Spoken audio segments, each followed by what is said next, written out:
O irmão estava me dizendo agora no intervalo de que um grupo de pastores aqui do Ocidente esteve lá visitando e a informação que foi passada a esse grupo de pastores é que esse número é um número muito defasado pelo governo, que morreram cerca de 2 milhões de pessoas, morreram nesse maremoto, nesses países todos, mas que o governo superestimou esse número para situá-lo em torno de 180 a 280 a 300 mil pessoas, mas que na verdade o número foi muito superior e que a igreja ela foi protegida em toda essa situação.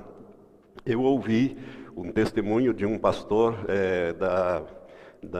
de um dos países mais afetados, se eu não me engano, da Malásia, em Curitiba, ele ministrando. Ele contou episódios que ele estava lá.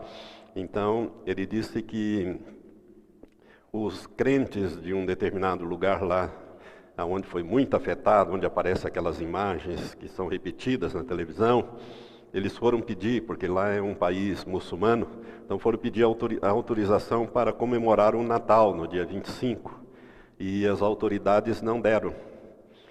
Disseram que não, se quisesse comemorar o Natal, que comemorasse no outro dia e longe da cidade, nos morros. Aí eles obedeceram às autoridades, se reuniram, todas as igrejas obedeceram e resolveram comemorar no dia seguinte, que era um domingo, dia 26 de dezembro, então subiu todo mundo para o morro, aí veio a tsunami e levou todo mundo. Apenas uma pequena comunidade, disse esse pastor, de 19 pessoas não foi, mas esta comunidade que foi atingida, esses irmãos que foram atingidos pela tsunami, eles foram protegidos. Milagrosamente, nenhum deles morreu e todos eles só tiveram algumas escoriações. Ficaram orando juntos ali e estavam orando quando veio a tsunami e eles se agarraram uns aos outros e Deus protegeu aqueles 19.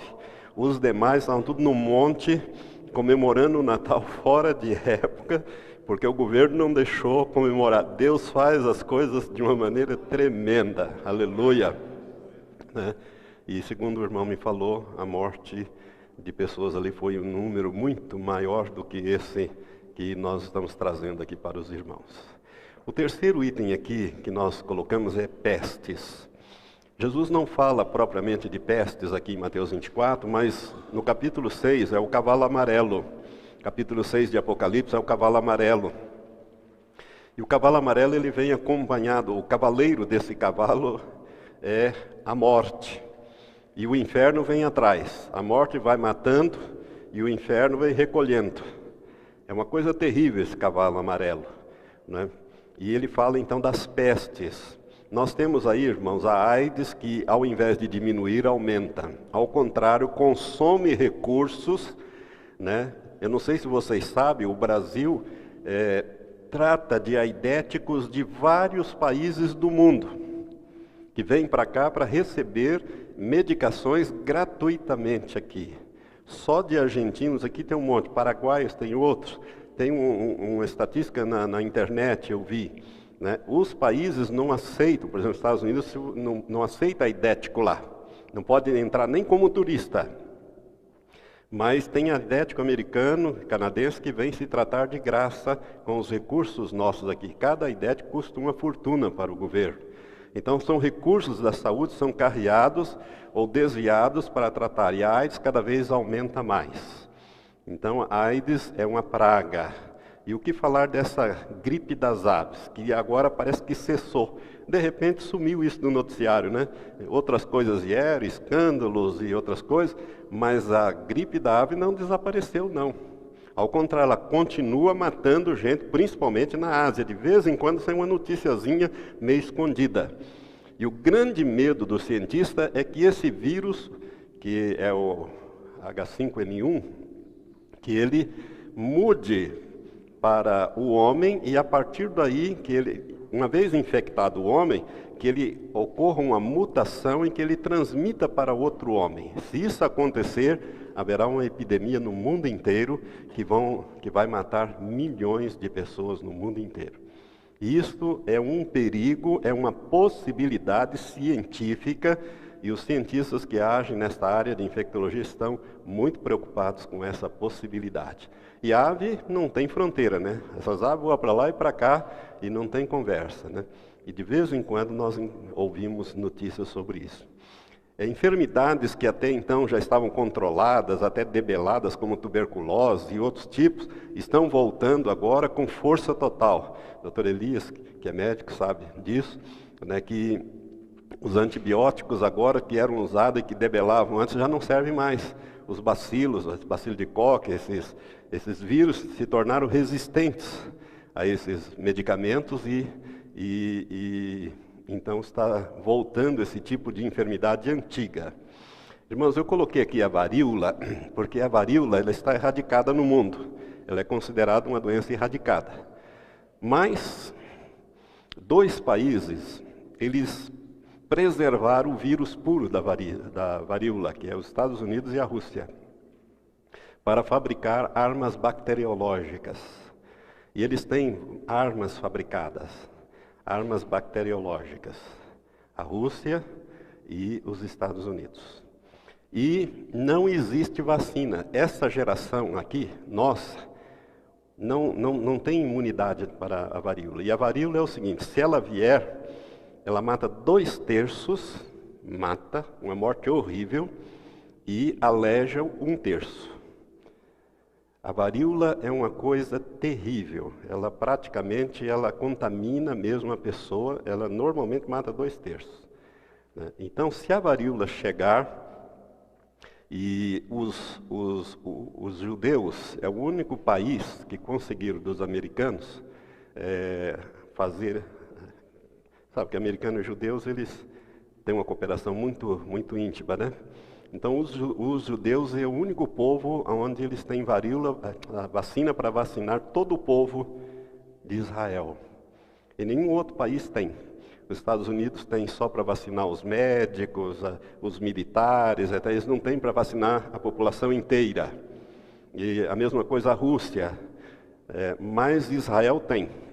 Israel, como ele tem medo disso, eles, quando houve aquela guerra com Saddam Hussein, eles chegaram a vacinar a população. Hoje o problema da vacina da varíola é que não há para todo mundo. E então, se houver uma guerra bacteriológica, e a Rússia tem, e a Rússia é um país perigoso, né, porque ele pode usar isso aí ou passar para os árabes, por isso que Israel tem essa vacina contra a varíola. Então, se ocorrer a vacina, é bom migrar rapidamente para Israel, toma a injeção e volta, né, para o Brasil. Está brincando, mas é uma realidade. Então, as pestes, irmãos, é uma realidade presente. Guerra bacteriológica, não pense vocês que isso foi eliminado. O que foi eliminado, assim, são aqueles mísseis de pequeno alcance.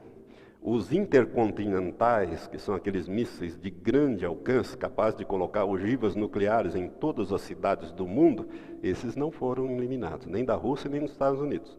São aqueles mísseis pequenos, assim que poderia atingir mais a Europa ali, né? E esses mísseis que poderiam ser usados com mais facilidade, mas aqueles grandes intercontinentais, não. Eles continuam sendo armados e voltados para todos os países da Terra, as grandes cidades da Terra. Eu quero falar agora um pouquinho sobre o multiplicar da iniquidade. Jesus falou aqui, né, no versículo 12, por se multiplicar a iniquidade, o amor de muitos esfriará, ou o amor dos muitos esfriará. Irmãos, eu tenho aqui uma notícia de jornal que eu coloquei, eu só vou mencionar, do jornal Estado do Paraná, de 26 de março de 91 ainda. Crianças brasileiras estariam sendo exterminadas para comércio de órgãos. Não sei se você sabe, mas nessa época, 2 juízes italianos vieram para o Brasil com documentação. Romeu Tuma era o chefe da Polícia Federal na época, ele não era senador ainda, e ele foi procurado, e as autoridades judiciárias brasileiras foram procuradas Porque as crianças, principalmente as crianças de cor, que estavam sendo adotadas no Brasil e levadas para a Itália, elas estavam sendo retalhadas para comercialização dos seus órgãos, para implantes e transplantes. No mundo inteiro. Bancos de órgãos, que vendiam órgãos, rins, fígado, de crianças. Você sabe que é mais difícil criança, né? Achar doador, não é isso, doutor? Para criança. Então eles adotavam as crianças. Então esses juízes vieram denunciar esta iniquidade que estava acontecendo aqui no Brasil. Irmãos, isto é uma coisa comprovada por documentos. Mais de 300 crianças foram levadas para lá e feitas essas coisas. E o deputado mineiro, um médico federal, deputado federal Célio de Castro, ele pediu até uma CPI que não foi aberta, né, para verificar esse tráfico internacional de crianças, né, para a Itália, porque 7.000 crianças foram traficadas desde 1984 e as autoridades judiciárias disseram que pelo menos 300 dessas crianças foram sacrificadas para que seus órgãos fossem vendidos e no mundo inteiro. E uma criança, dizia um dos juízes, rendia $1,5 milhão de dólares. Por isso que desaparece às vezes tanta criança que são levadas. Outras são adotadas, que parecem ser carinhosamente, mas na verdade lá desaparece. Nesses países é comércio, é tráfico. Irmãos, se essas coisas, isso é multiplicar da iniquidade. Se essas coisas revoltam o nosso coração de pessoas de bem, você pode imaginar o coração de Deus? Que é santo, que é puro, que não pode nem sequer ver o mal. Essas coisas no coração de Deus. Isso é multiplicar da iniquidade, está diante dos nossos olhos. Irmãos, eu coloquei Guaratuba aqui. Vocês se lembram, os jornais, noticiário, na criança que foram sacrificadas em rituais satânicos, satanistas, aqui de Guaratuba, a esposa do prefeito, do então prefeito de Guaratuba, participando desses rituais satânicos. Gente, ela, a filha dela, foram presas, julgadas e está nessa anarquia. Esse processo vai e vem, e tira um promotor, e coloca promotor e advogado, e aquela coisa toda, mas estão aí, comprovadamente, a criança foi sacrificada em rituais satânicos em Guaratuba. Por isso desaparecem tantas crianças e não se consegue achar essas crianças. Por quê? Porque o satanismo está entrando. Isto é o multiplicar da iniquidade. Jesus disse que por multiplicar-se a iniquidade, o amor de muitos esfriar. Nós tivemos linchamentos há um tempo atrás, lá em Matupá, no Mato Grosso, e aqui em Umuarama. Os irmãos se lembram daquele linchamento que houve ali na praça Miguel Rosafa, não sei, Rosafa, né? Então, ali, aqueles homens foram arrastados pela cidade inteira e vivos, jogaram gasolina e tacaram fogo neles vivos. Morreram, assim, linchados ali em praça pública. Aqui em Umuarama. Isso é um multiplicar da iniquidade, né? E as chacinas, que a televisão mostra quase toda semana, chacina e mais chacina, famílias, né, grupos, né, entram na favela e saem matando, às vezes famílias inteiras são mortas, né, vai atrás de um traficante, aqueles grupos de assassinos vão atrás de um traficante e morrem todos os que estão lá, naquela casa que às vezes não tem nada a ver com aquilo, né, só porque o filho é traficante põe em risco toda a família. Chacina e mais chacina, nós estamos vendo. Isso é um multiplicar da iniquidade. É o extermínio de menores na rua, né? Arrastões de menores, enfim, tanta coisa que está acontecendo, né? Hoje as pessoas não dão valor à vida humana, né? As crianças hoje, se você dá um tênis de marca para o seu filho, é um risco. Se ele às vezes está esperando o ônibus, chega um pivete lá e quer o tênis, se ele resolve não dar o tênis, ele mata a pessoa por causa de um tênis, né? Hoje, irmãos, esse multiplicar da iniquidade está tão violento no mundo que você, ao ultrapassar uma pessoa, você precisa tomar cuidado. Porque se você fechar alguém, o sujeito pode parar e descarregar uma arma em você. Né? Quantos guardas de trânsito que foram assassinados por estar multando? As pessoas estão assim com os nervos à flor da pele, o estresse, né? E os demônios agindo de uma tal maneira, isso é o multiplicar da iniquidade.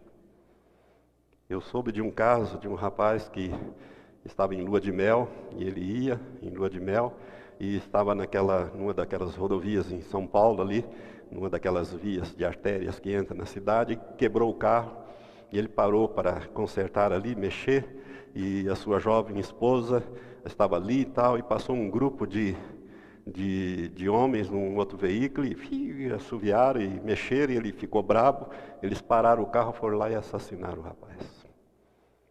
Assassinaram. Por quê? Porque eram bandidos, para eles a vida não vale nada. Né? Hoje estão vivos, amanhã estão mortos, e para eles não vale nada. Então hoje nós estamos vivendo nesses tempos difíceis e trabalhosos, do multiplicar da iniquidade na face da terra. Por isso, oriente suas ovelhinhas nesse sentido também.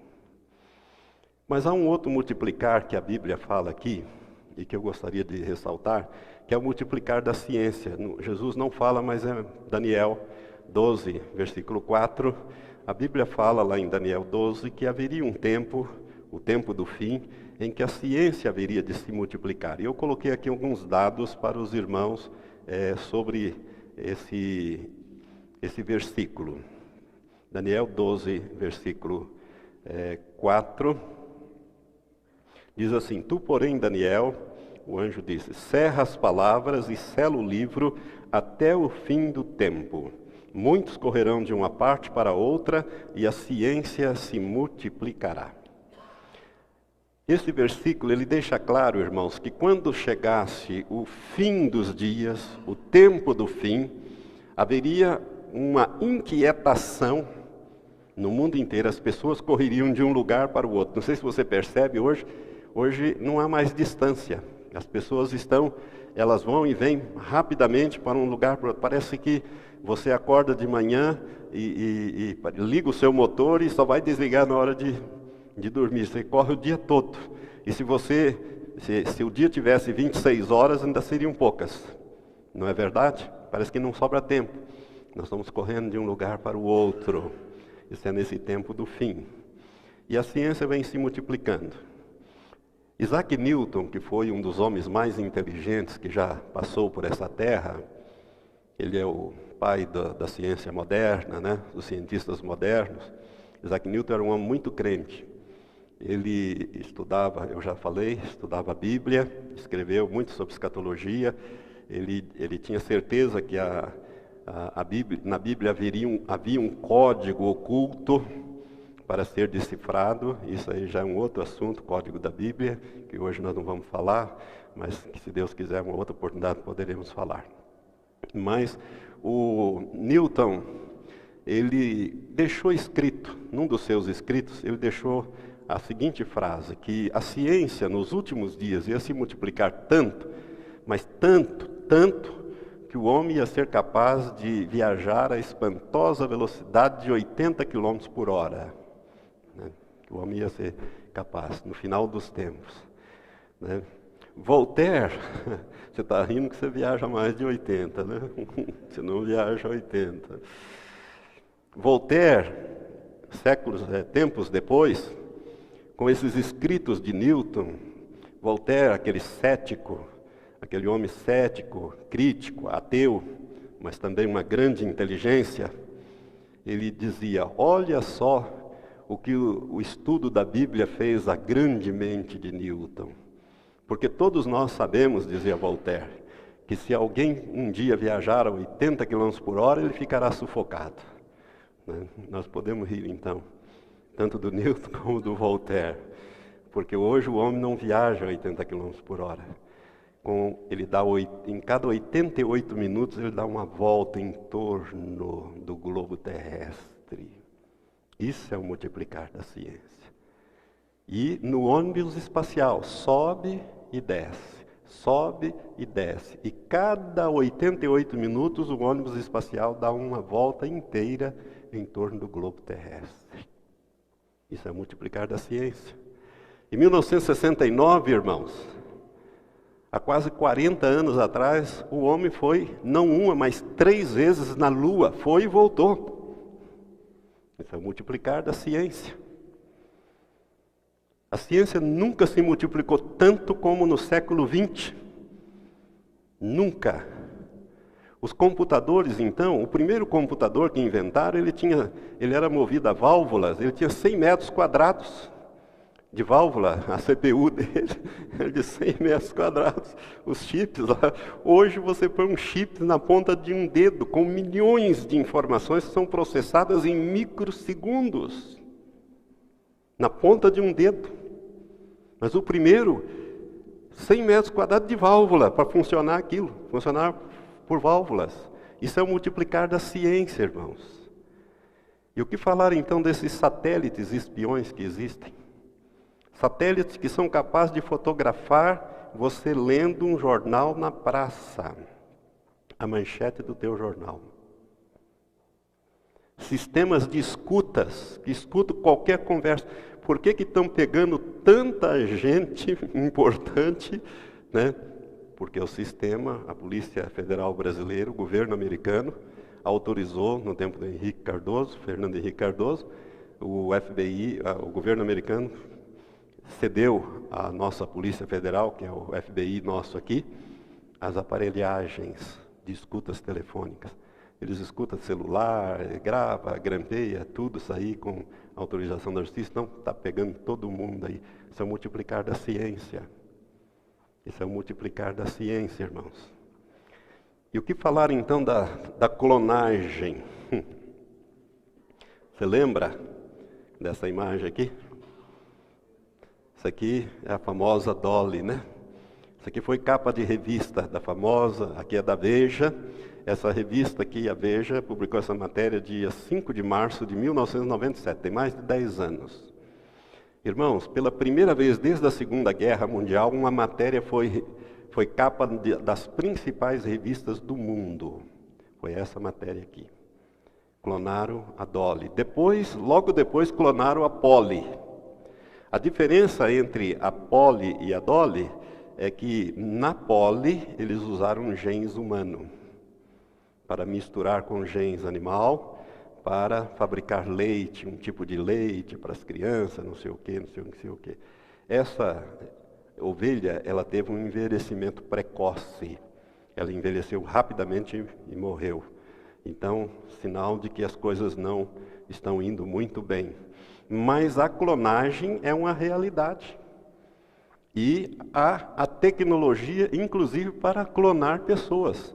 E, inclusive, um país da América Central estava abrindo clonagem humana.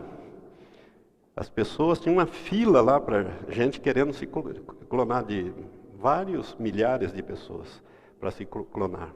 $200 mil, ainda podia pagar a prestação.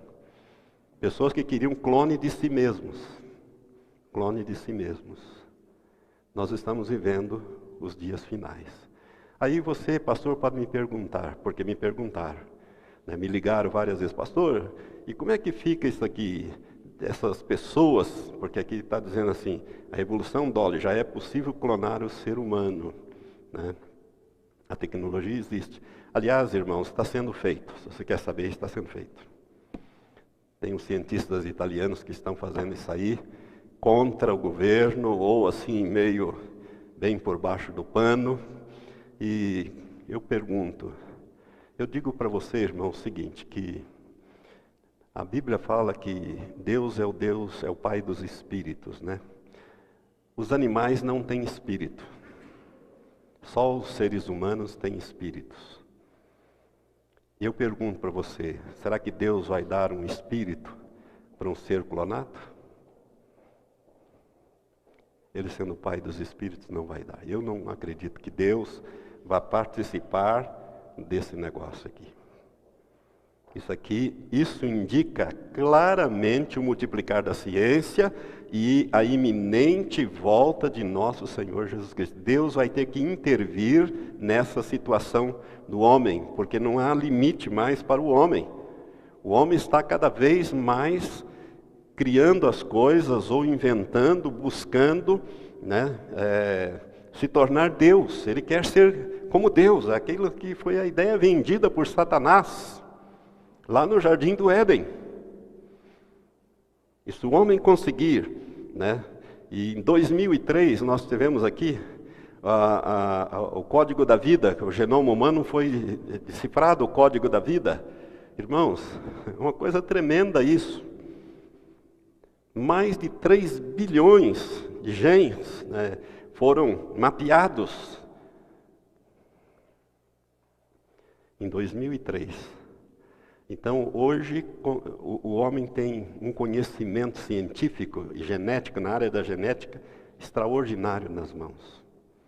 E estão tentando brincar de Deus, ou estão tentando bancar Deus. Eu creio que Deus vai ter que intervir na história do homem, senão o homem vai por um caminho perigoso. E é interessante observar, eu estou me lembrando aqui, Apocalipse. Vamos dar uma olhada em Apocalipse? No capítulo 18 de Apocalipse. Quando Deus julga a grande Babilônia,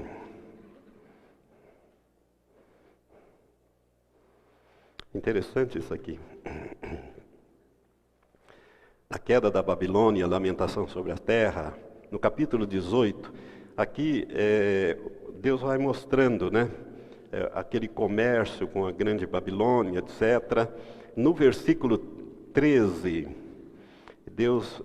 a revelação dada a João né, que então haveria esse comércio de coisas, madeiras preciosas, preciosíssimas, bronze, ferro, mármore, e o versículo 13 diz: e canela, especiarias, perfume, mirra, incenso, e vinho, azeite, flor de farinha, trigo, e gado, ovelhas, cavalos e carros, e escravos, e até alma de homens.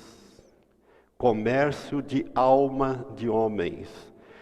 Isso aqui não se refere a corpos. Escravo se refere a corpos. Escravos, pessoas escravizadas. Então, um escravo, o que ele é?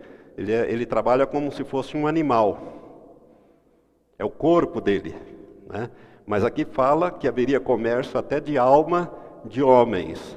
Agora preste atenção.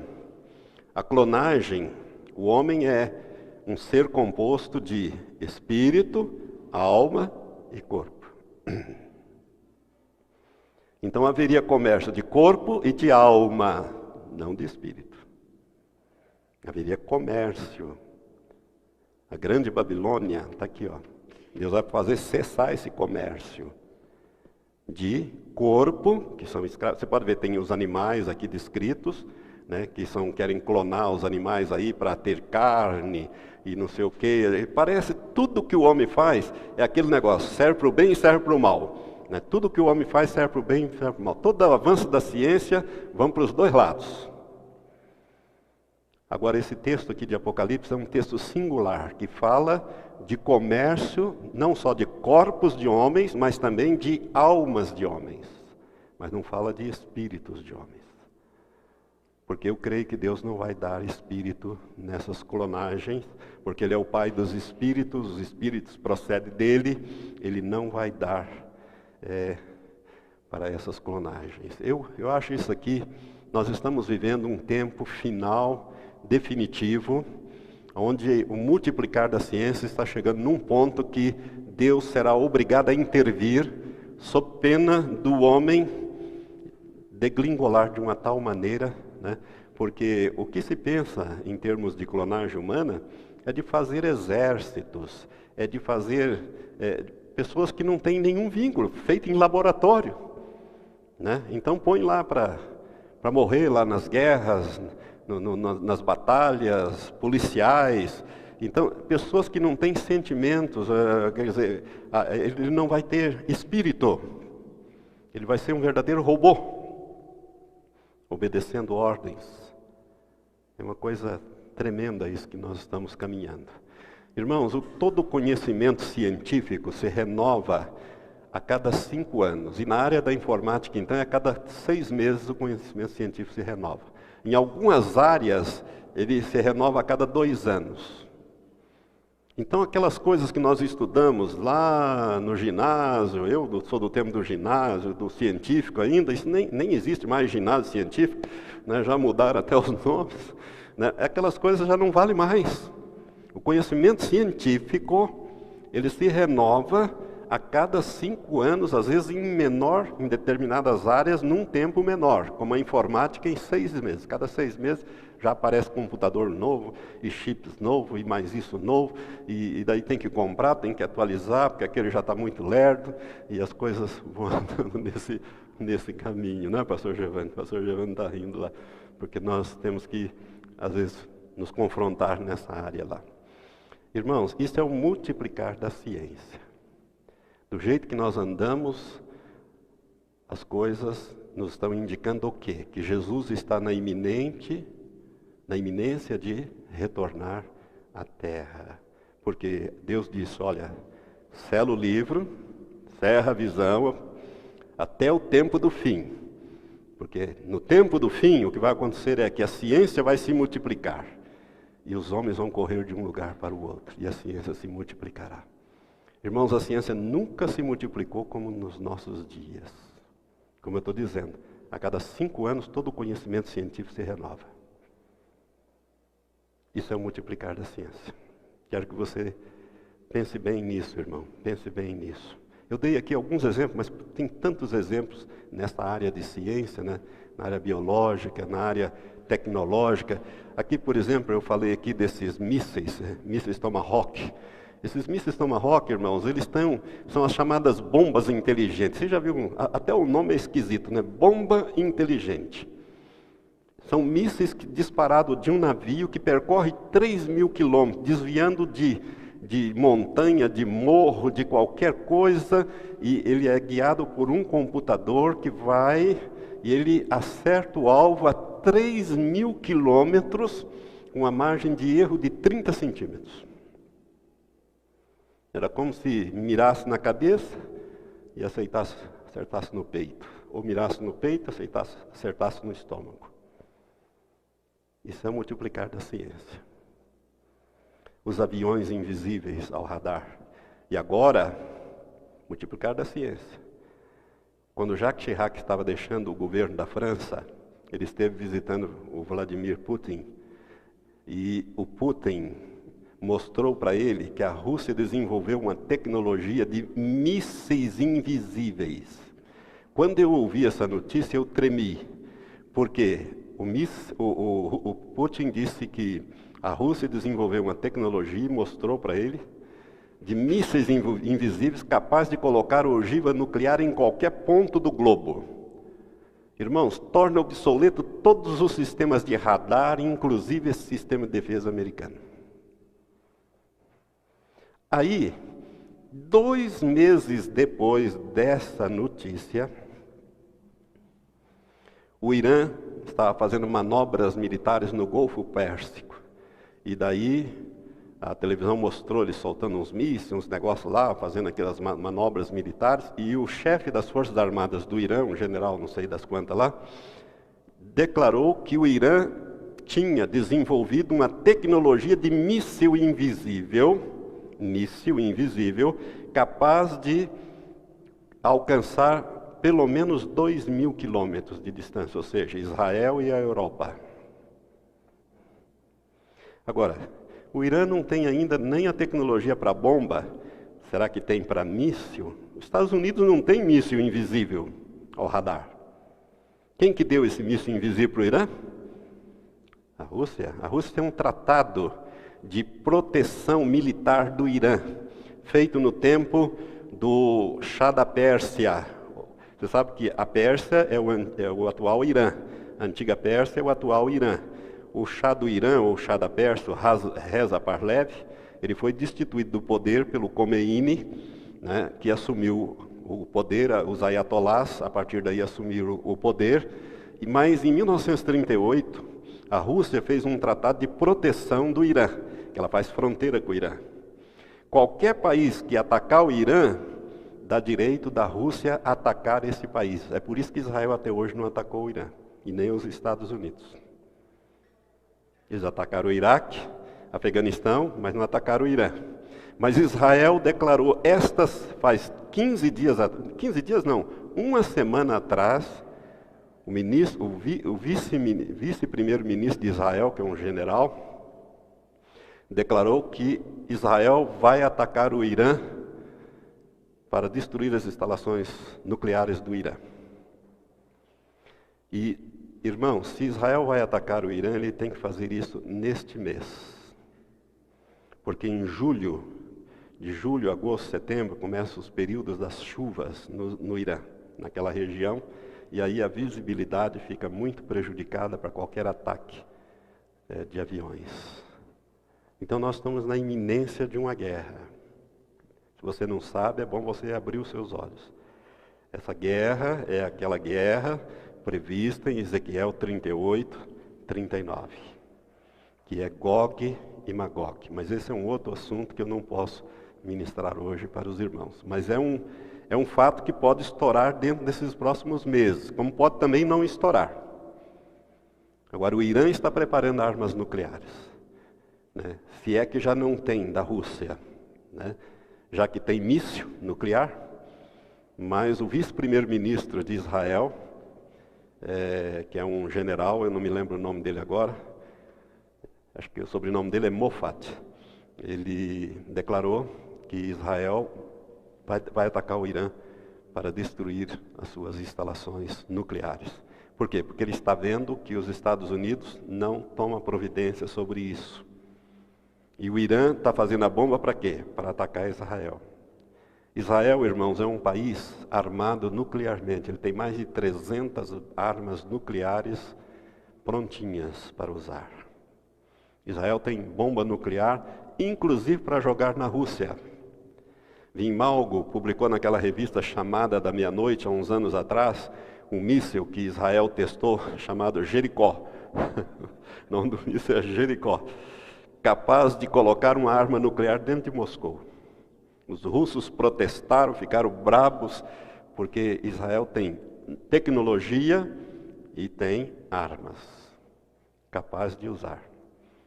Chama-se Jericó, o nome desse míssil.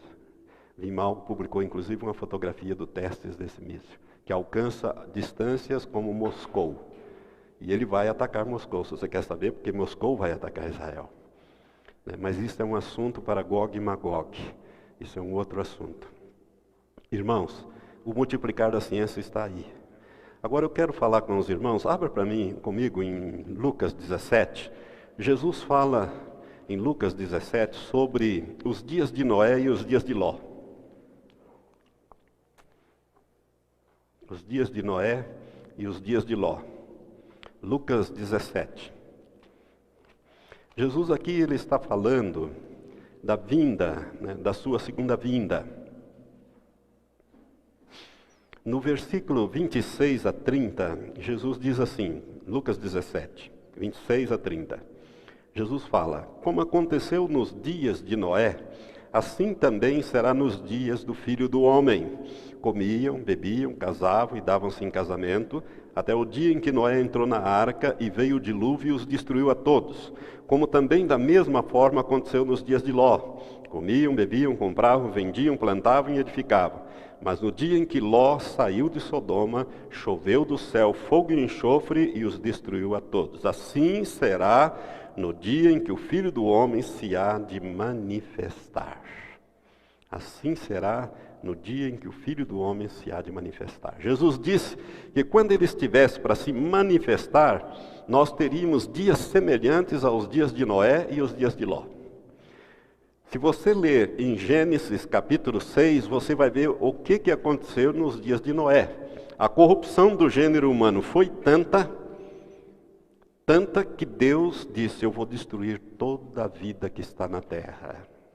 Vou destruir tanto os homens como os animais. Eu vou destruir tudo. E separou apenas Noé com a sua família. Agora, o que caracteriza os dias de Ló, os dias de Noé, melhor dizendo. A violência. Olha para o Gênesis 6, 11, você vai ver isso. Não precisa nem abrir. Eu leio para você, assim nós vamos mais rápido. A terra, porém, estava corrompida diante de Deus e cheia de violência. Viu Deus a terra, e eis que estava corrompida, porque toda a carne havia se corrompido no seu caminho sobre a terra. Então disse Deus a Noé: o fim de toda a carne é chegado perante mim, porque a terra está cheia da violência dos homens. Eis que os destruirei juntamente com a terra. Irmãos, que dias que nós estamos vivendo? Dias de violência, não é? A violência está no mundo inteiro, não é só no Brasil, não, lá no Rio de Janeiro, aqui, em todos os lugares. As pessoas estão se matando umas às outras por causa de nada. Não há respeito, não há valor pela vida humana. Os filmes que são mostrados, eles, antigamente, aqueles filmes bem antigos, de preto e branco, se você vê um filme daquele, o filme todo gira em torno de um assassinato. Você vê os filmes de hoje, se você for contar os assassinatos que tem ali, a mortandade são 40, 50, 60 pessoas são assassinadas no filme. E o mocinho mata, a título de justiça, ele sai matando o quanto ele puder. Quanto mais ele matar, mais herói ele é. E o resultado disso é que as pessoas pegam revólveres, metralhadoras, saem atirando ali nos filmes, aquele clube da luta, as pessoas saem assassinando umas às outras, matando umas às outras, sem nenhuma razão, sem nenhum motivo. Hoje, o aumento da violência na terra está tornando a vida insuportável sobre a face da terra. As pessoas estão se trancando dentro de casa. Antigamente, as pessoas construíam uma casa, pelo menos quando eu era menino lá em Londrina, tinha aquelas áreas em que a gente sentava, os pais sentavam, batiam papo com os vizinhos, a gente criança brincava tudo na rua ali, sentava, puxava a cadeira e ia lá na frente. Quem que faz isso hoje? As casas nem área tem. Todo mundo se tranca dentro dos apartamentos, dentro das casas, gradeia, e põe tela, e põe isso, põe mais aquilo, por causa do aumento da violência. Jesus disse que seria como nos dias de Noé, o aumento da violência no mundo.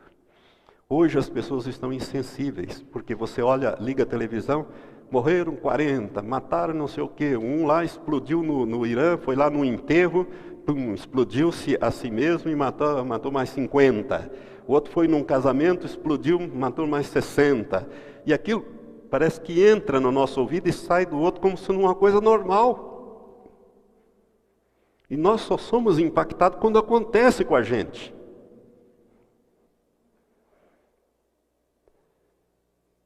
Nós estamos vivendo os dias de Noé.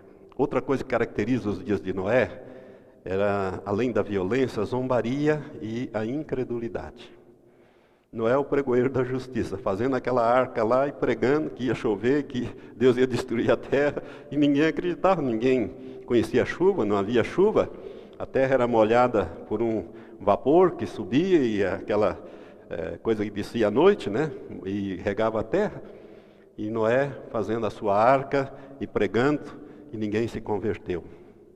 Zombaria, também nos dias de hoje. Incredulidade, como também nos dias de hoje. E violência. A violência está insuportável sobre a face da terra. Não é verdade? A gente pega os carros, blinda os carros, põe aqueles isofilmes, se pudesse botava tudo preto para ninguém ver quem está lá dentro, trava tudo, tem que botar ar-condicionado no carro, porque senão você morre afogado lá dentro, e assim nós estamos, tudo por causa da violência. Dias de Noé. É o cavalo vermelho, irmãos, de Apocalipse 6. A paz é tirada da terra.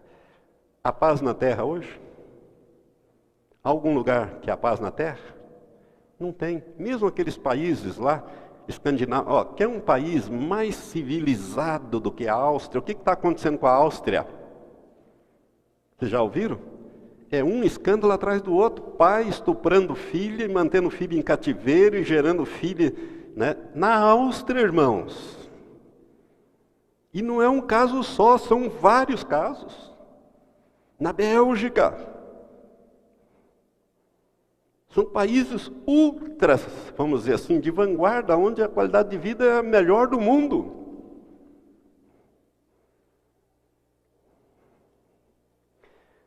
São os dias de Noé.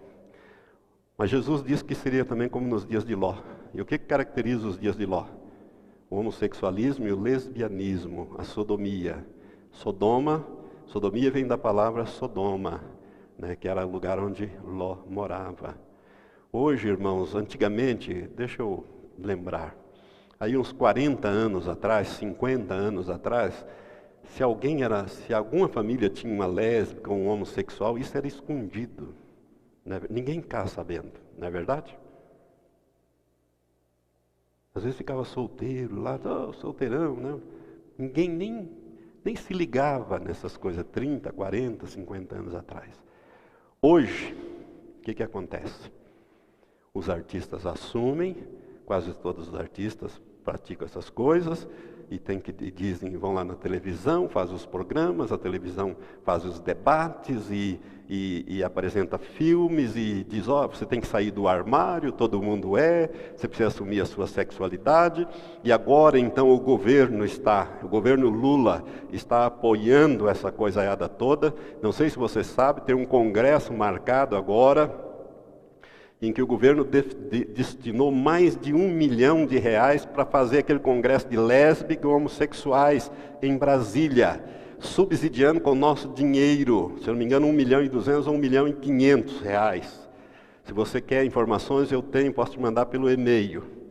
Há um projeto de lei ali no Senado, que é o projeto de lei 122, se eu não me engano é de 2006, que pune o crime de homofobia, né, contra os homossexuais, que é aquele ódio contra os homossexuais, né, e pune com prisão, cerceando. O pastor Silas Malafaia anda falando sobre isso na televisão, né, e convocando o povo a apoiá-lo, que ele vai entregar, juntamente com alguns líderes evangélicos, para os senadores, uma manifestação contra a aprovação desse projeto.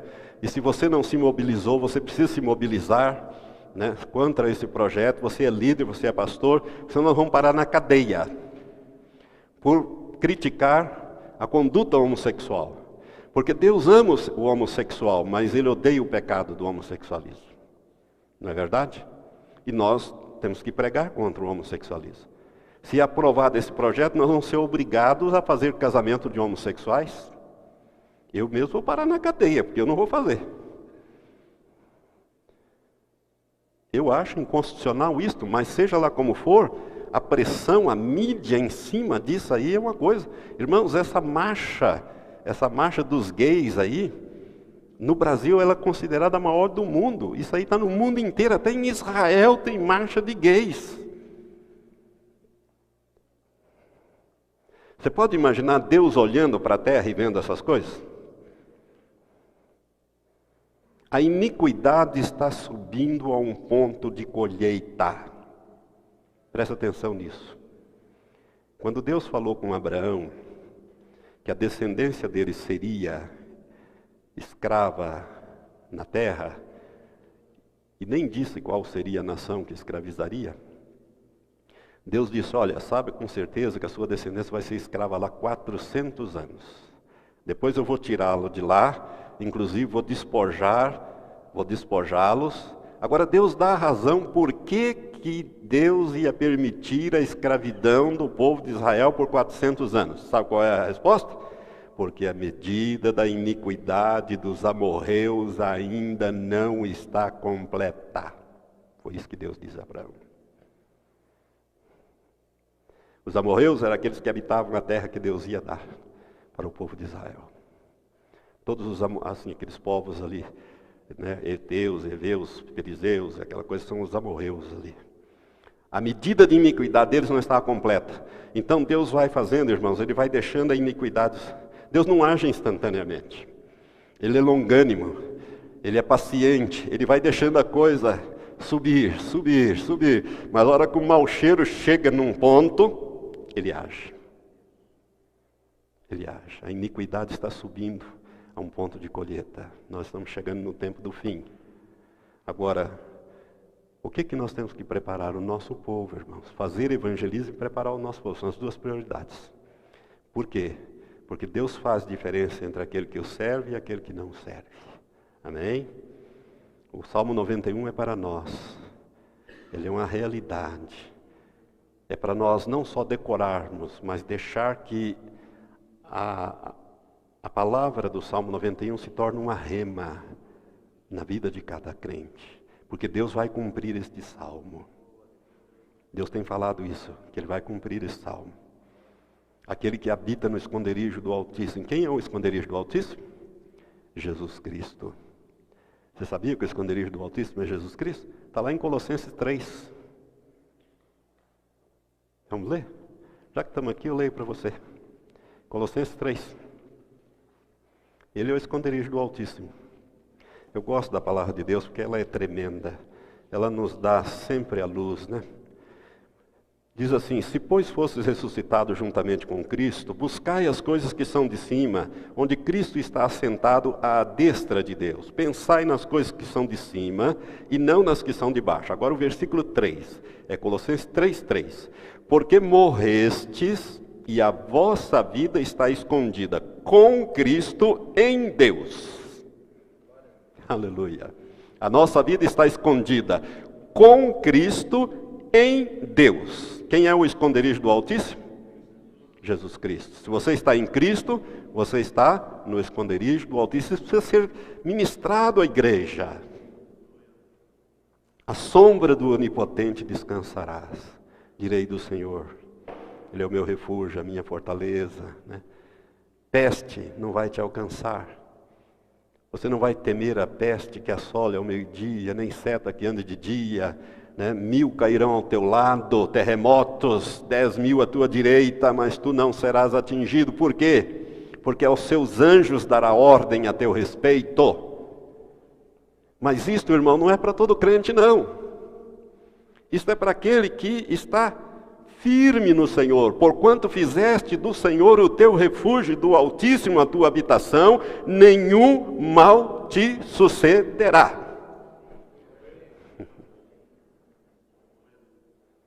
Porque aos seus anjos Ele dará ordem a teu respeito, para que te guarde. Deus tem bilhões de anjos, e Ele vai usar os seus anjos, já está usando, para dar livramento nesse tempo do fim. Porque, irmão, se Ele não desse livramento, nós iríamos de roldão nesse negócio todo aí. Mas como Ele diz que faz diferença entre aquele que o serve e aquele que não o serve, Ele vai fazer essa diferença. E nós precisamos preparar as nossas ovelhas, para que elas estejam realmente, não só no esconderijo do Altíssimo, mas fazendo do Senhor o seu refúgio e do Altíssimo a sua habitação.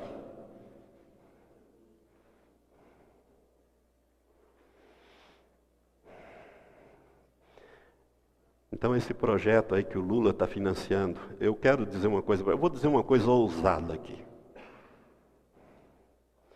Pastor, meu irmão querido, se você apoiou o Lula, ou votou no Lula, peça perdão a Deus para você não ser participante de pecados alheios.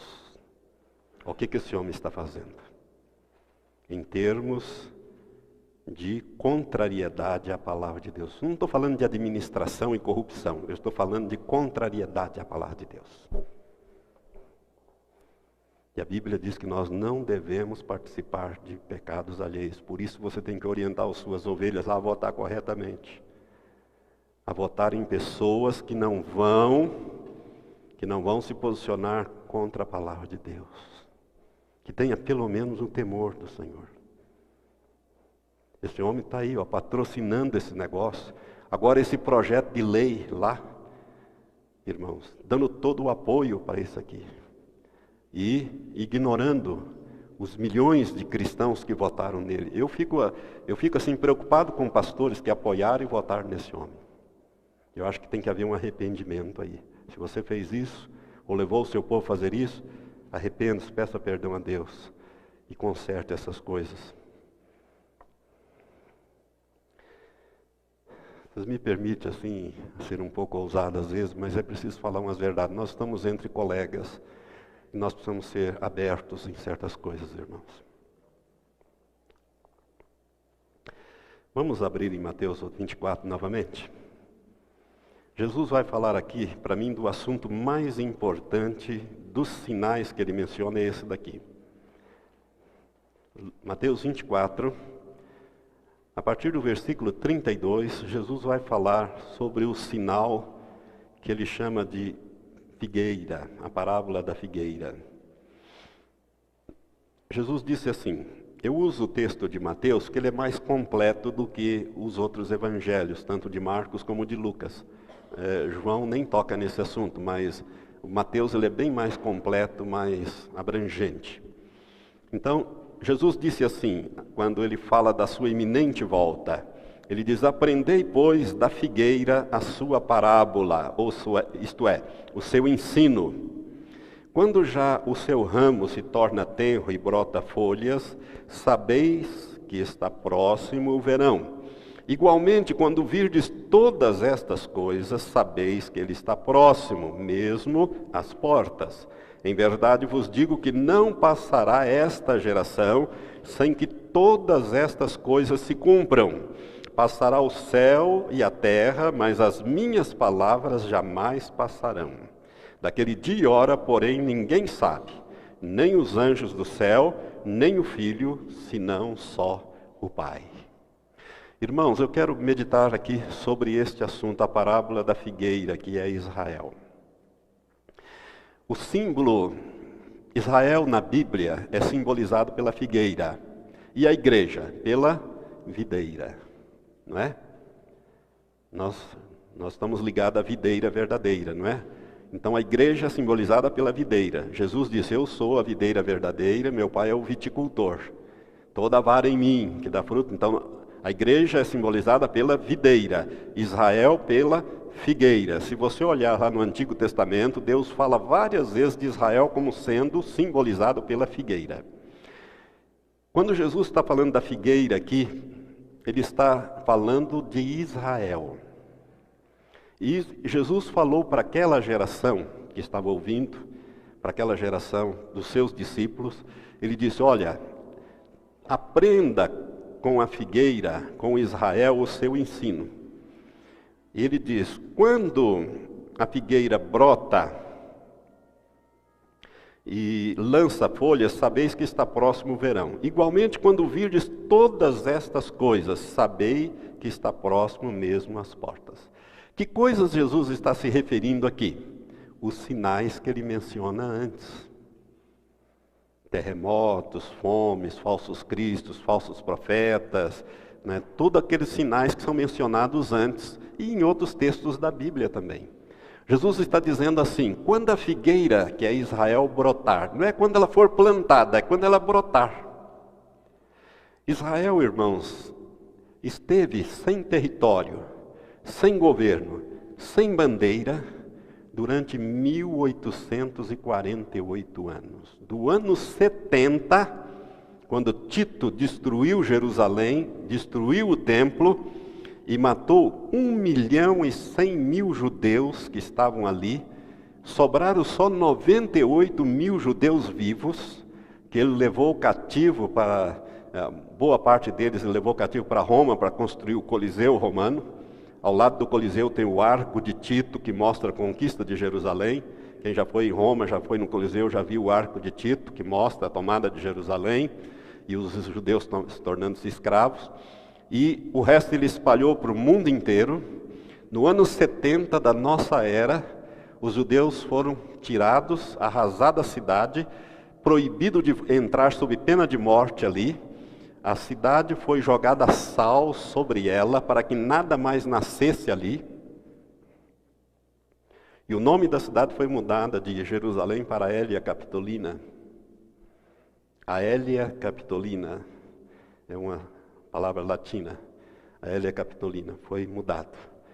E 1.100.000 judeus morreram. Flávio Joséfos, no seu livro A Guerra dos Judeus, conta esses detalhes. Flávio Joséfos, ele era um historiador, acompanhando as legiões romanas, mas ele era judeu de raça. Flávio Joséfos, a história dele é bem interessante, porque ele era um judeu, ele era da linha sacerdotal. E ele foi aprisionado e foi levado para Roma como prisioneiro numa daquelas excursões, não nesta. Mas quando ele viu Vespasiano pela primeira vez, e Vespasiano era um general assim muito rude, um general daqueles que veio do campo, um homem assim muito sisudo, que era o pai de Tito. E a primeira vez que ele viu, ele teve uma revelação divina, eu creio. Ele era sacerdote, da linhagem sacerdotal. O historiador que eu estou me referindo. Ele viu Vespasiano e disse: o senhor vai ser imperador de Roma. Vespasiano levou um susto com aquela.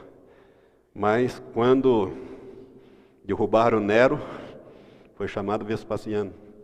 E ele assumiu. Quando ele assumiu, ele tirou da prisão o historiador Flávio Joséfus. Esse é o nome latino dele, Flávios Joséfus. E ele acompanhou Tito na conquista. E ele viu e relatou na guerra dos judeus esses relatos. É história isso. 1.100.000 judeus morreram. Morreram, irmãos. Os corpos eram jogados para fora, ficavam insepultos. Não tinha mais nada que comer, comiam uns aos outros. Sitiou Jerusalém, Tito sitiou Jerusalém, ninguém saía, ninguém entrava, durante quase 5 meses. E dali ele levou esses restantes, eles foram espalhados pelo mundo. Os judeus viveram sem pátria, sem governo, sem território, sem bandeira, durante 1878 anos. Isto é um milagre sem comparação. Não existe um paralelo com nenhum povo no mundo. Para você comparar, nenhum povo existe. O judeu é um milagre. Agora, por que é um milagre? Eu teria que voltar nas 70 semanas de Daniel. Porque Deus tem uma semana de anos proféticos para tratar com o povo judeu. 7 anos ficaram para trás. Deus abriu um parênteses, inaugurou o período da graça, que é o período da igreja, que já está terminando. A hora que estiver pronto, Deus volta a tratar com os judeus. Mas para isso ele precisa trazer os judeus. E ele está trazendo os judeus do mundo inteiro. E o Estado de Israel foi recriado em 14 de maio de 1948. Em 14 de maio de 1948, a figueira brotou. E desde então ela vem lançando folhas. Cada guerra que ela faz com os árabes, que os judeus fazem com os árabes, eles ampliam territórios. Ela vem lançando folhas. E Jesus disse: olha, quando a figueira brotar, saiba que esta geração não passa sem que todas as coisas se cumpram. Jesus não estava falando para aquela geração que o ouviu. Presta atenção, esse pronome esse e este, em português ele tem uma diferença, né? Eu digo, este relógio, essa Bíblia e aquele irmão. Né? Este é o que está próximo. Esse é aquele que está um pouco mais distante. E aquele que está mais longe ainda. Né? Só que no grego não tem essa diferença entre esse e este, como tem em português. Então Jesus não estava falando para aquela geração que o estava ouvindo. Não é aquela geração que não ia passar sem que tudo se cumprisse. Aquela passou. Jesus estava falando da geração que visse os sinais se cumprirem. Essa geração não passaria. Irmãos, este é o maior sinal da volta de Jesus, da proximidade da volta de Jesus, a volta dos judeus para a Palestina para recriar o Estado de Israel em 14 de maio de 1948. Significa que Deus recriou o Estado de Israel para voltar a tratar com os judeus aquela semana que ficou para trás. E a partir dali Deus vai fortalecendo, Ele vai lançando folhas, fortalecendo. Israel hoje é a potência, não só militar, mas econômica do Oriente Médio. É uma coisinha pequenininha, menor que o estado de Sergipe. Para você saber, do norte ao sul dá 490 quilômetros, do leste ao oeste dá 120 quilômetros. 120, não dá daqui a Maringá. É menos do que aqui a Maringá cruzar Israel de leste a oeste. É um territóriozinho pequenininho. Mas eles são armados até os dentes. Quando faz uma guerra com os árabes, não sei se você já prestou atenção na hora de trocar prisioneiros. Eles trocam 1, 2, 3 judeus por 2.000, 3.000 árabes. A história mostra isso, naquelas guerras anteriores. Os judeus, irmãos, é o povo escolhido do Senhor. Aprenda uma coisa e ensina as tuas ovelhas. Nós temos que amar os judeus. Primeiro, que eles são os povos escolhidos. São os nossos irmãos. Segundo, Jesus era judeu. Todos os apóstolos eram judeus. E há uma promessa sobre eles. Deus disse a Abraão: abençoarei os que te abençoarem, e amaldiçoarei os que te amaldiçoarem. Cristão que não gosta de judeu, que fala mal de judeu, é cristão amaldiçoado. Depois não sabe nem por que a vida cristã dele não cresce. E às vezes, irmãos, a falta é nossa, não ensinarmos isso.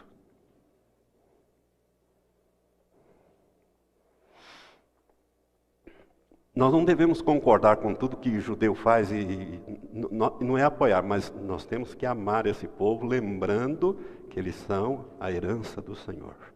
E Deus preservou esse povo, que Ele vai tratar com esse povo. Israel é o relógio de Deus, ele marca o tempo profético de Deus. Não são os Estados Unidos, não. Nem a Europa, é Israel, esse pequenino povo ali. Ele é que marca o tempo profético de Deus. E Deus ama esse povo, porque Jesus era judeu.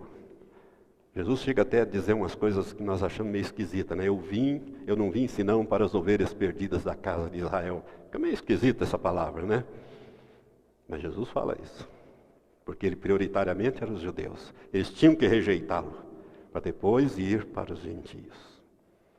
Prioritariamente eram eles. Então, aqui, eu quero chamar a sua atenção para algumas coisas nesse ponto. Jesus disse que a geração que visse a figueira brotar, não a figueira ser plantada, que a plantada ela já foi há muitos séculos e milênios para trás. Ela foi plantada quando Deus chamou Abraão e fez dele uma nação, quando tirou eles lá do cativeiro do Egito. Tá? A figueira estava pronta ali. Mas de repente ela ficou sem vida. E ficou sem vida durante quase 1.900 anos. Irmãos, o Brasil tem 500 e poucos anos de descoberta, 300 e poucos de colonizado. Eles ficaram sem governo, espalhado pelo mundo. Apenas a religião e a língua unindo eles durante 1878 anos. É um milagre, um estupendo milagre.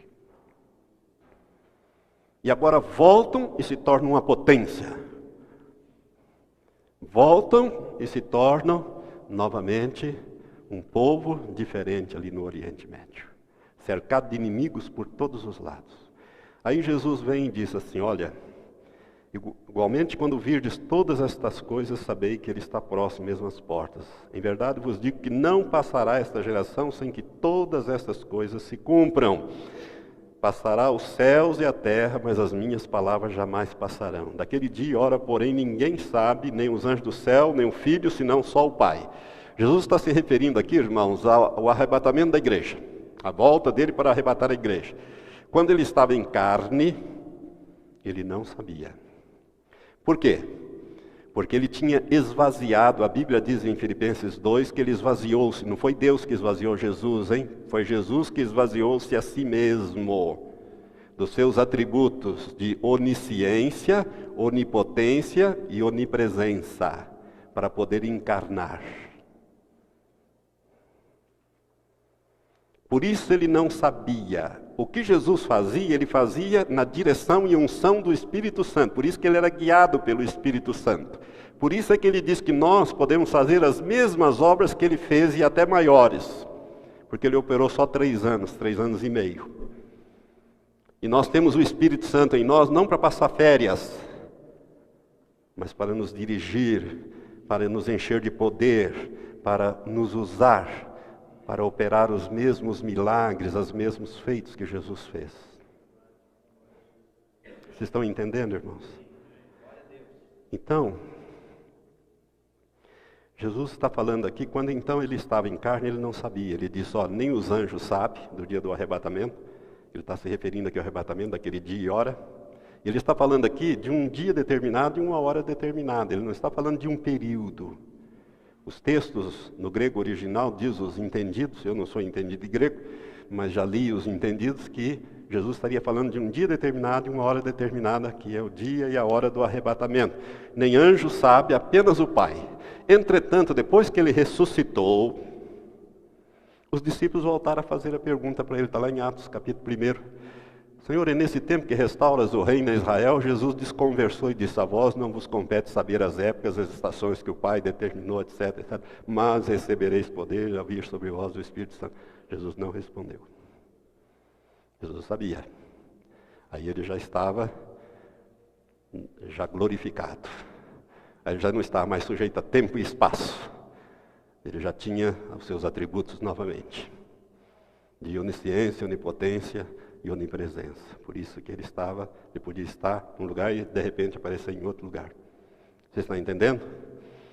Mas aqui ele não sabia, por isso ele disse, daquele dia e hora ninguém sabe. Entretanto, Jesus faz uma afirmação tremenda aqui. Ele disse, olha, a geração que vir esses sinais acontecer, não vai passar sem que tudo se cumpra. Esse tudo aqui, o que significa, irmãos? Significa a vinda de Jesus para parar nos ares e levar a igreja, subir a igreja até o encontro do Senhor nos ares. Aí nós vamos com o Senhor, depois voltamos em capítulo 19 de Apocalipse, com o Senhor, que virá em poder e grande glória, com os anjos e a igreja, e se travará a batalha do Armagedon. O anticristo e o falso profeta vão ser pegos vivos e lançados vivos no lago que arde com fogo e enxofre, onde não tem ninguém. Esses dois vão inaugurar 1000 anos antes.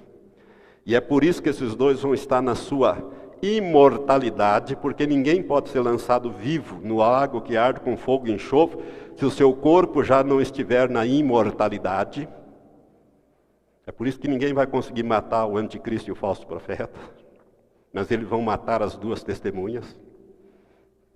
Mas esse é outro assunto. Tem tanto assunto, né, você? Nem sexta-feira. Irmãos, são 30 e tantas horas de ministração, né? Então não daria nem para a gente fazer tanto tempo assim. Mas, irmãos, eu quero chamar a sua atenção para esse fato.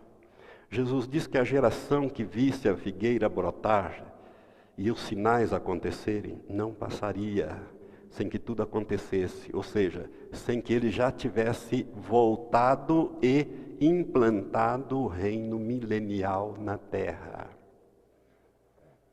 Tudo inclui isso. Sem que tudo se cumpra. E ele deu uma garantia. Ele diz, pode passar os céus, pode passar a terra, mas as minhas palavras jamais passarão. Irmãos, então, esse sinal é muito importante. Porque nós estamos vivendo ele. Está diante dos nossos olhos. Foi Oswaldo Aranha, o brasileiro que presidia a sessão da ONU, que assinou o documento que criou o Estado de Israel pela ONU, que dividiu o protetorado da Palestina em dois, criando dois estados, um palestino e um israelense, que os judeus aceitaram e os palestinos não. Por isso houve a guerra da independência e Israel tomou conta de tudo e ganhou a guerra, quando não podia ganhar aquela guerra de jeito nenhum. Mas Deus estava lutando. Se eu falasse sobre esta guerra, ou sobre as guerras que Israel travou nos tempos modernos, os irmãos iam ficar estupefados. O que Deus fez em relatórios dos serviços secretos israelenses, relatórios do Mossad, arquivados, hoje já estão liberados para conhecimento público. Relatos de oficiais israelenses e de oficiais egípcios, que viam soldados estranhos e aterrorizantes que fizeram eles fugirem. Anjos. Anjos do Senhor. Coisas tremendas. Nós estamos vivendo esse tempo. Agora Jesus disse, olha, não passará essa geração. Aí vem o problema, né? Pastor, e uma geração? Quanto tempo que dura? Irmãos, eu vou fazer uma especulação aqui. Isso é especulação, ok? Uns dizem que uma geração dura 20 anos, por isso eu botei lá, geração 20. Outros dizem 40, outros dizem 70, 60, 120, 800 anos. Né? Esses 800 anos é aquela média daqueles patriarcas lá do capítulo 5, né, e 6 de Gênesis. Se você olhar lá aquele povo vivia 900 e tantos anos e tal. A média lá dá mais de 800 anos, por causa do Enoque, que estragou lá a média, porque o Enoque foi arrebatado com 365 anos. Mas se não fosse pelo Enoque, a média ainda ia ser mais alta ainda. Enoque foi menino para o céu, se a gente considerar, né, perto da idade dos outros, 365 anos só.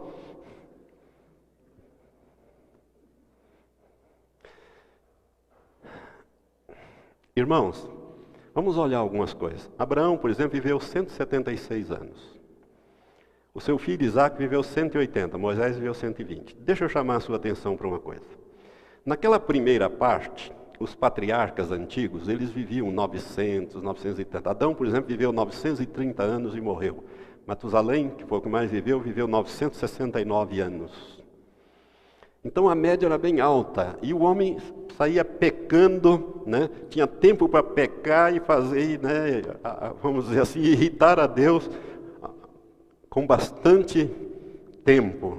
Deus se irritou com tudo isso, Deus disse, eu vou destruir o homem, mas antes ele disse a Noé, os dias do homem serão 120 anos. O homem não vai viver mais como ele está vivendo, porque ele é continuamente mau. Quer ver? Capítulo 5, versículo 3, diz assim, então disse o Senhor, o meu espírito não permanecerá para sempre no homem, porquanto ele é carne, mas os seus dias serão 120 anos. Gênesis 5:3, 120 anos. É interessante que em 2003, quando os cientistas, quero dizer para você que o Dr. Colin, que foi o diretor do projeto Genoma Humano, ele é crente, ele escreveu um livro sobre isso, né, mostrando como a ciência e a religião podem caminhar juntos, como a Bíblia confirma, a ciência confirma a Bíblia. Né. Ele foi o diretor do projeto Genoma, Dr. Collins, eu não estou me lembrando o primeiro nome dele. Quando o homem estudou aí o código da vida e decifrou o genoma humano, o homem descobriu duas coisas. A ciência descobriu duas coisas que a Bíblia já falava lá no Gênesis. Primeiro, que o homem tem estrutura para viver 120 anos. Nós não vivemos 120 anos por causa do mundo em que vivemos. Um mundo poluído, um mundo empesteado, né? A água é poluída, a comida é envenenada, o ar que respiramos é poluído. Então, nós somos envenenados precocemente. Por isso que tem câncer para tudo quanto é criança. Né? Criança com câncer, criança com doenças as mais esquisitas. Essas coisas não existiam antigamente, irmãos.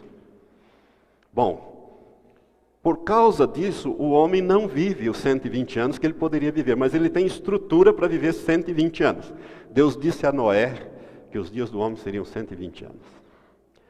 E o último homem que viveu 120 anos foi Moisés. A Moisés, no Salmo 90, Deus revelou que a duração da nossa vida é de 70 anos. Deus reduziu para 70 anos. Então ele veio reduzindo. Você pode ver que Abraão, o pai de Abraão, Terá, já viveu 200 e tantos anos. Abraão já viveu 176. O filho dele viveu 180 e foi descendo. Jacó já viveu 140 e poucos e foi descendo. José viveu 110 e vai descendo. Moisés Foi o último que a Bíblia cita que viveu 120 anos. A Moisés, Deus revela que a duração da nossa vida é de 70 anos. Davi vai viver 70 anos numa marra danada. Vamos dizer assim, ele chegou lá, vamos dizer assim, nos últimos estertores. Precisou até arrumar uma moça bonita lá, não sei porque tinha que ser bonita, mas arrumaram uma moça bonita para ele dormir com ele, para aquecer o rei. A Bacebate, né? Eu acho que era um negócio assim, não me lembro bem o nome dela. Não era Batseba, não. É um desses nomes estranhos aí. Mas Salomão viveu 70, Saul também.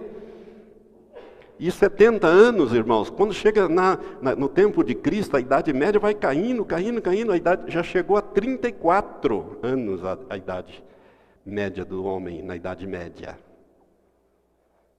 Hoje, ela subiu outra vez, ela está em torno de 70, 72 anos, né? A nossa vida. Mas a Bíblia diz que o que passa de 70 o melhor é enfado e câncer. O melhor, agora imagine o pior. Eu estou com 64, já vou para 65. Eu já estou com medo de falar o dia todo aqui com os irmãos em pé. Se precisar, eu falo sentado. Subo ali, sento e falo sentado. Então, irmãos,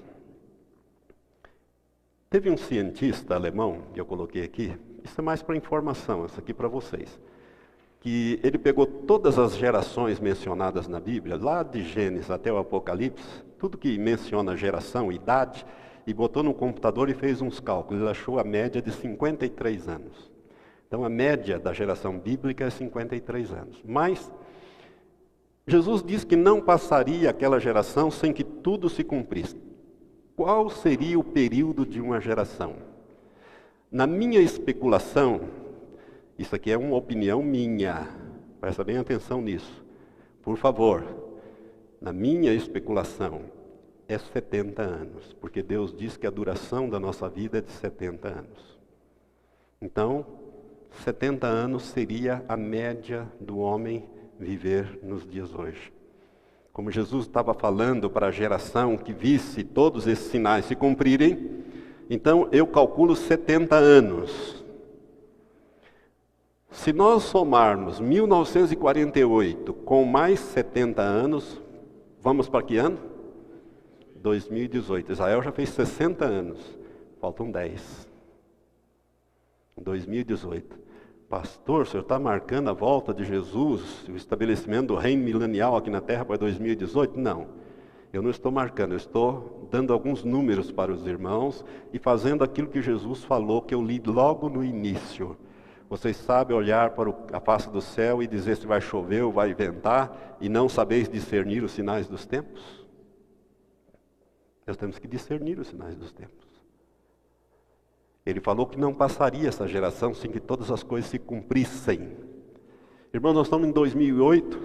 Se tudo tem que estar pronto até 2018, então restam poucos anos para fazermos a obra do Senhor. Eu não sei se vão ser 2018, 2020, sei lá quando é que vai ser que Jesus vai voltar. Mas que Ele está na iminência de retornar, está.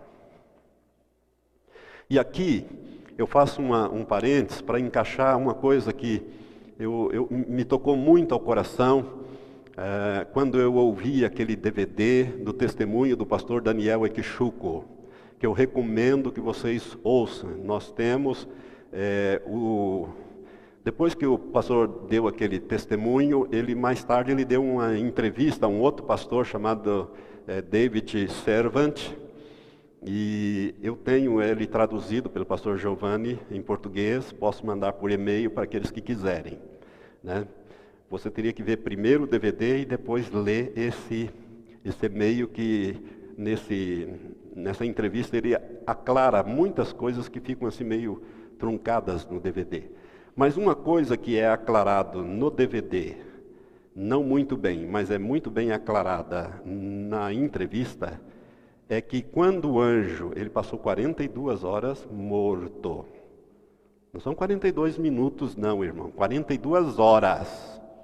Você sabe que 8 minutos, 6 a 8 minutos, Acabou, né, doutor Elias? O cérebro acabou, morte cerebral, pode arrancar o coração e tal, e doar os órgãos. Ele passou 42 horas. Ele ficou totalmente enrijecido, duro. O médico examinou ele, não tinha pulso, não tinha batimento cardíaco, pupila dilatada, fixa, deu o atestado de óbito, mandou levar para o necrotério. Lá meteram formol nele. Ele, 2 semanas depois de ressuscitado, ele cheirava formol. E uma das coisas que o anjo disse para ele, que me chamou muita atenção, é o seguinte. O anjo levou ele nas mansões e mostrou para ele, e disse, as mansões que Jesus disse que veio preparar, já estão prontas. Mas os santos não. A igreja está atrasando a volta de Jesus. É por causa disso que nós estamos aqui hoje. Irmãos, a responsabilidade é nossa. Nós temos que preparar a igreja do Senhor. A igreja do jeito que nós a vemos hoje não sobe, irmãos. Ela está cheia de obras da carne. Nós somos responsáveis por cuidar das ovelhas do Senhor. As ovelhas não são minhas, nem você tem ovelha. As ovelhas são de Jesus. E Ele vai tomar conta, Ele vai pedir conta de nós. Nós temos que preparar esse povo através da santificação, sem a qual ninguém verá o Senhor. Nós corremos atrás de tanta coisa, e ficamos envolvidos com tantas coisas, mas não estamos preparando o povo do Senhor para a volta. Por isso o anjo disse para o pastor Daniel, e ao levar ele no inferno, e ao ressuscitar, o anjo ainda disse para ele, que ele seria o último aviso para essa geração. É como se Deus estivesse dando o último aviso para nós. É por isso que o arrebatamento da igreja, a maior parte da igreja que nós conhecemos vai ficar para trás. E muitos pastores vão ficar para trás. Você pode até não concordar comigo, mas vão ficar para trás. Se você nunca ouviu, ouça a revelação que Deus deu ao missionário Olav Rod, na Noruega, em 1952. Eu tenho ela na forma de um CD. É uma dramatização, foi feita na forma de um disco chamado A Última Trombeta. Olav Rod, na cidade de Bergen, na Noruega, numa manhã de quinta-feira, foi orar na casa de um irmão. E de repente, quando ele estava orando com aquele irmão, numa manhã, Deus mostrou para ele como se fosse numa tela de cinema o que se seguiu ao arrebatamento. O arrebatamento e o que aconteceu em seguida. E é baseado, depois ele ficou muito perturbado com aquela visão, e foi para casa, aquilo não saía, ele disse, Senhor, se o Senhor quer que eu escreva essa visão, torna a dar-me a visão.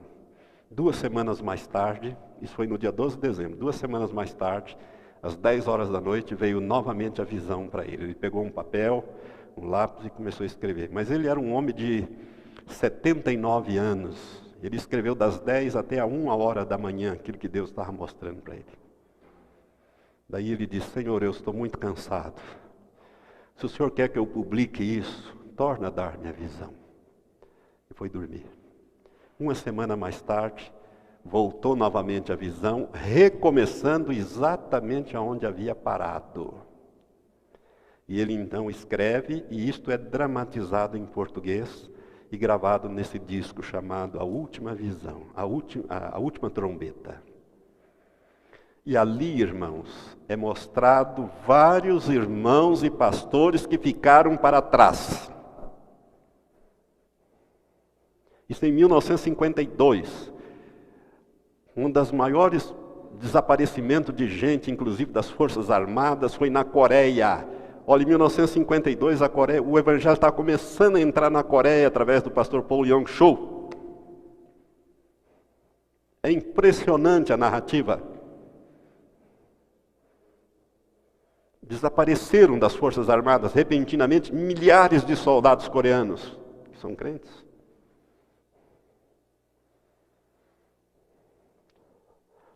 E uma das coisas que é mostrada, que me chama muita atenção nessa dramatização, é uma mulher com as mãos para cima, dizendo: eu podia ter subido, mas eu não estava preparado. Foram as pequenas coisas que me impediram de subir.